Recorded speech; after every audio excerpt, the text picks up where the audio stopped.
Dedicated to Eastern and Southern Kentucky, this is WYMT Mountain News at 6.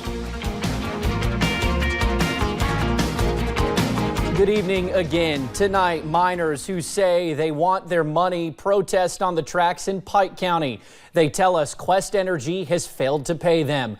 Some of them might compare it to Black Jewel. The situations do differ some. However, their messages eerily similar.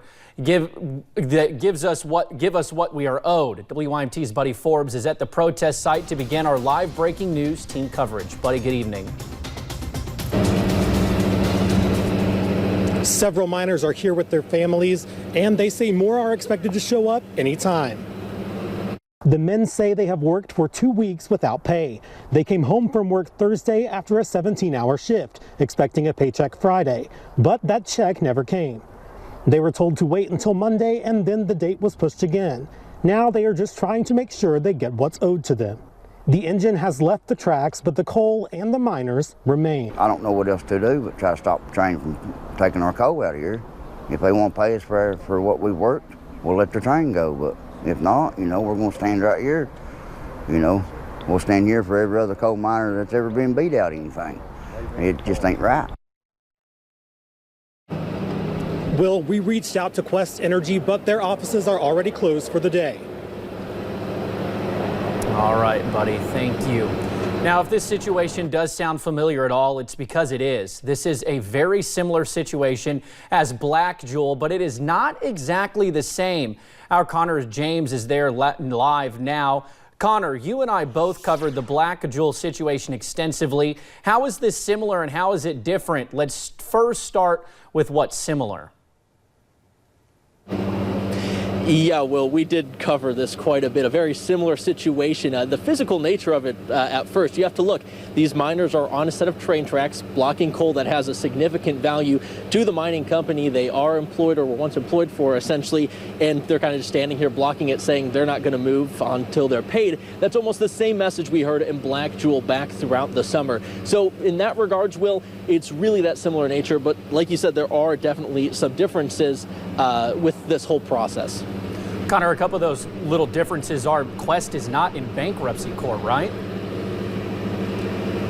Right, correct. They're not in bankruptcy court, so what's happening here isn't anything with bankruptcy protection or really surety bonds in regards to what's going on here. What this really comes down to is the fact that they just haven't been paid for the work they're doing. They've been told, I've been told by the miners that they have been told they're going to get paid, but that hasn't happened, and they've been working really extensive hours. That is another similarity to what happened with Black Jewel, was that constant work that they were doing with the promise of pay, but with no actual pay. Something else I should mention that's pretty important is, from what the most part I'm hearing, is that those checks weren't really clawed back. It wasn't people paying for vacations, paying for bills, and then realizing there's no money. It's just the fact that they've been working, and when they've been promised pay, they haven't received it.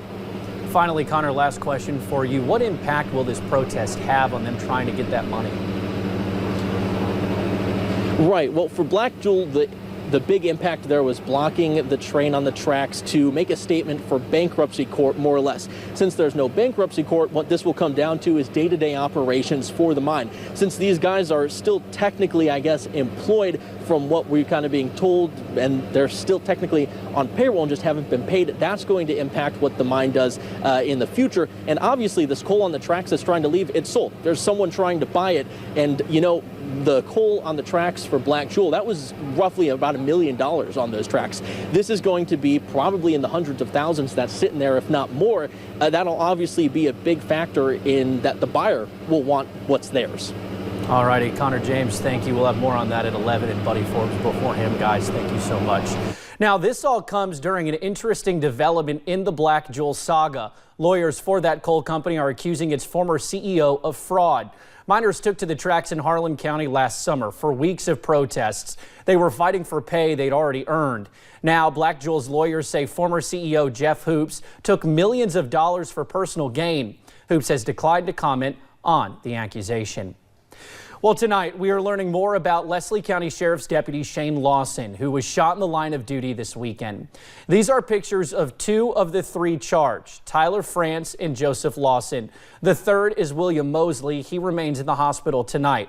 We met up with Sheriff Billy Collett, who talked about the morning of the shooting. He says the department is small and losing any member puts them in a tight spot. The morning it happened, the evening that it happened, they talked with Deputy Lawson, who was upbeat, but going back to Saturday morning, things were chaotic. Anytime you arrive on a scene, it's chaotic like that because, number one, we had a guy in the woods and we didn't know where he was. We had 2 individuals that needed medical treatment. We had to assess the scene and make sure everything was safe for everyone else to arrive to do their jobs. Sheriff Collett calls Deputy Lawson the most amazing 21-year-old you will ever meet. Well, this all happened, as we mentioned, Saturday morning. After he was treated for his injuries, he was welcomed home Sunday with a police escort. And today at Mountain View Elementary, WYMT's Lacey Roberts spoke with those who knew him as a school resource officer and much more. A welcome home. Probably the bravest 21-year-old kid I've ever met. He's tough. Shane Wilson, not only a deputy with the Leslie County Sheriff's Department, but a school resource officer here at Mountain View Elementary. He was a huge part of our school throughout the hallways, in the classrooms, and also in the office. But now these hallways temporarily empty without him. It's different not seeing him in the hallways. Just about every time I switch classes, he's around. Shane is, he's kind of like one of my friends. He's kind of grown to be a friend. Starting as a resource officer this school year, he was loved by many. I feel like he just leads by example and makes sure he comes to work with a smile on his face every day. Not only here to protect and talk to students about safety, but to help everyone feel included. So I feel like that the staff, the students, and the parents will certainly miss him during his time off. Students asking resource officer Randall Combs where Wilson was, knowing he had been shot. But he'll be all right, and they were relieved. And a community can also rest knowing one of their own is home and safe. In Leslie County, Lacey Roberts, WYMT Mountain News. A source from the Leslie County Sheriff's Department told us Shane is already up and moving and is expected to be back at work sooner than later. And on Wednesday, Principal Gay is asking students in the community to wear black and blue. They will be making cards to give to Wilson once he returns. Now, the Whitley County Sheriff's Office says it needs your help finding a suspected thief. The deputies say this man was caught on security cameras breaking into multiple cars around 5th Street, Gordon Hill, and Old Barton School Road. They say he managed to steal a gun. If you know who this man is, please call police. A woman charged in a Rockcastle County death investigation made her first court appearance today. Melissa Wolke is charged with murder in the death of Donald Abner. It is still unclear how Abner died, but a vicious dog may have been involved. A judge assigned Wolke a lawyer this morning who then entered a not guilty plea on her behalf. A preliminary hearing is scheduled for January 22nd. Tomorrow, friends and family will join together to remember a grandmother and her grandchildren killed last week in a fire. Visitation for Beulah Mullins, Sierra, Cynthia, and Sean Posey is tomorrow beginning at 4. The funeral follows at 7. All services will be held at Bell Central School Center. People can still make donations to Brooks and Durham Funeral Home to help cover the expenses.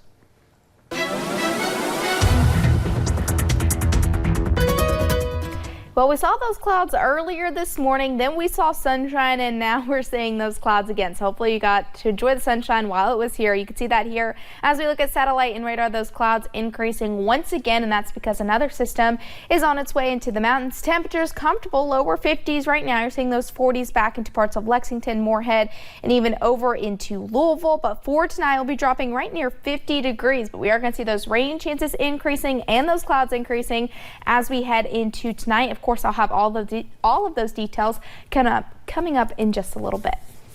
Alrighty, Paige, thank you. Over the weekend, a 22-year-old man lost his life in a logging accident. David Thomas, also known as Bub, was from Knott County. WYMT's Katie Cook talked to Thomas's family, who says they still cannot believe what happened. A close friend describes the moment as surreal. When I got the phone call that morning, It's just kind of like a dream, like someone was joking. The moment when you find out your best friend, son, or brother is no longer here. He was our only brother. David Thomas also leaves behind his 2-year-old son. He took care of his family, and it's undeniable. Friends and family still trying to make sense of it all. He's just truly a great soul. You'll never find a soul no better than Bub. Bub is what most people called him. It's just going to be lost without our Bub. Many people also remember David Thomas for his love of horses. They say he never missed a Knott County trail ride. His group of friends have actually decided they wanted to try to put a memorial horse ride together. But ultimately, David loved all things. Now, I haven't heard one person ever say anything bad about Bub. He was just absolutely one of a kind, and we're going to miss him. We're going to miss him a lot. Those who love him are now trying to fill the void of a life lost way too soon. In Knott County, Katie Cook, WYMT Mountain News. David Thomas's visitation is tomorrow and Wednesday at the Nelson Fraser Funeral Home from 6 to 10 p.m. His funeral is Thursday at 11 in the morning. Kentucky State Police are asking you to be on the lookout for a missing woman in Harlan County. Troopers say Shanna Newsome, pictured here, walked away from the Hope Center Saturday. She was supposed to be at the facility under court order. They say she is originally from Louisa. Anyone who sees her is asked to call the Kentucky State Police. Meanwhile, police are also looking for a missing woman in Jackson County. Sarah Carr has not been seen or heard from since Saturday. Here is what she looks like. Jackson County Emergency Management say she was driving a gray 2013 Dodge Journey. There is a UK license plate on the front of the car. Investigators say Carr was heading to Sand Gap before she disappeared. We have the phone number for the sheriff's office on WYMT.com. For the University of Kentucky football fans, this year's season was capped off by that thrilling win in the Belk Bowl in Charlotte. For one player, the win ended an emotional season. Despite how the season ended, senior linebacker and Paintsville native Kash Daniel wishes personally it had gone better. He says 2 concussions, the loss of his grandfather, and some other personal issues cost him focus this season. He makes no excuses about his play. In our interview, Kash opened up about that now infamous incident with Florida quarterback Kyle Trask when he was seen twisting his ankle. Well, you lied about it. Yeah. I did. I didn't know that there was another side of the footage out there. I just thought that the aerial footage, that I could get away with it. And at the time, when I did it, when you play this game like I do, and you play it with such ferocity and how it's meant to be played in my eyes and how I was taught to play, sometimes, emotions run high, and I'm not going to sit here and make any excuse. Kash says it was important for him to apologize, and he did so in a phone conversation with Trask. And rain chances increase as we head into tomorrow. Mild temperatures continue, but winter looks to return by the weekend. I'll have those details coming up in just a little bit. But first, as many still wonder who would kill a herd of horses in Floyd County, one Kentucky group continues their efforts to help the survivors.